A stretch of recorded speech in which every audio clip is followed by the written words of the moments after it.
Hey guys, welcome back to the channel. So today we're going to be showing you how to replace the idler pulley with the tensioner pulley and the belt on the 2011 Ford Explorer. Now, here's mine. Reason why we're replacing it is because whenever I start the car, the idler pulley right there, if I can zoom in on that, there we go, it actually tends to rattle back and forth. So it creates a lot of rattling noise during the drive, makes the car sound cheap, and that's not something that we want. So how to do it? The process is actually fairly simple. Obviously you need a new part, the belt, and common hand tools. And actually it will really help you if you get a breaker bar too while you're at it. So you don't have to use a breaker bar if you have the actual tool, the tensioner tool that goes in the back of here. That'll be helpful, but if you don't, a breaker bar will actually do just fine. Okay, so the idler pulley, as you can see, there are three main bolts that's actually holding the idler pulley in place. 1, 2, and 3. So I can point it out for you guys right there.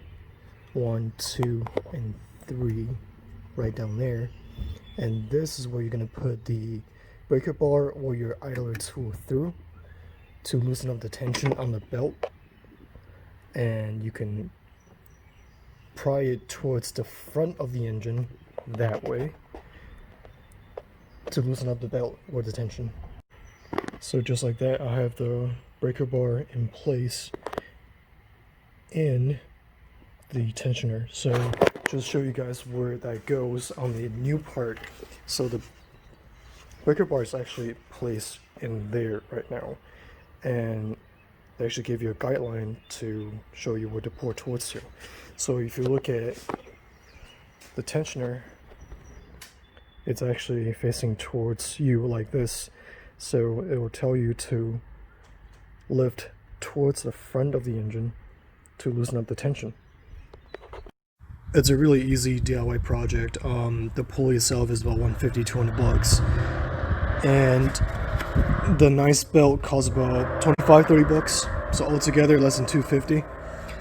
But if you have this done by the garage, it's gonna cost you somewhere around $400 to $500 to just have them remove 3 bolts, take this out, nice and easy. Literally, once you take out the bolts, the whole thing comes off, and put on the belt for double the amount of price. So simple DIY project. A car like this running nice and smooth.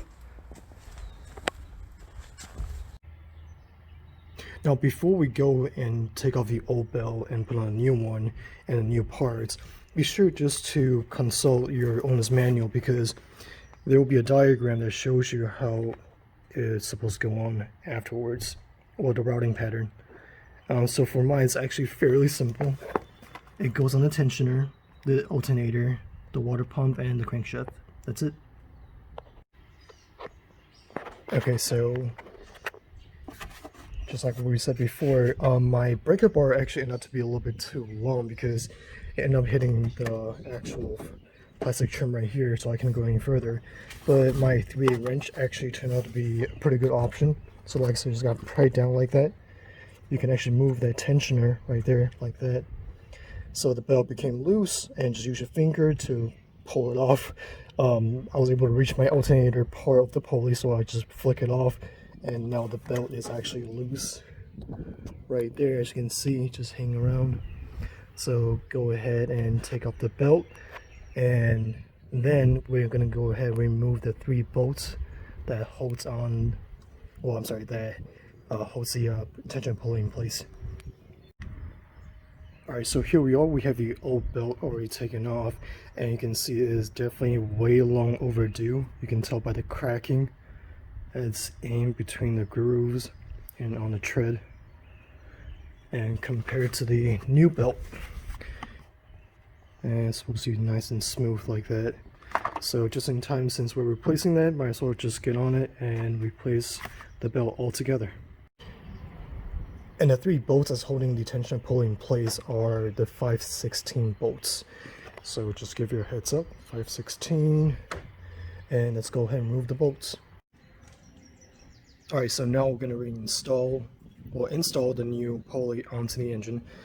So basically, same exact way as how you take it off.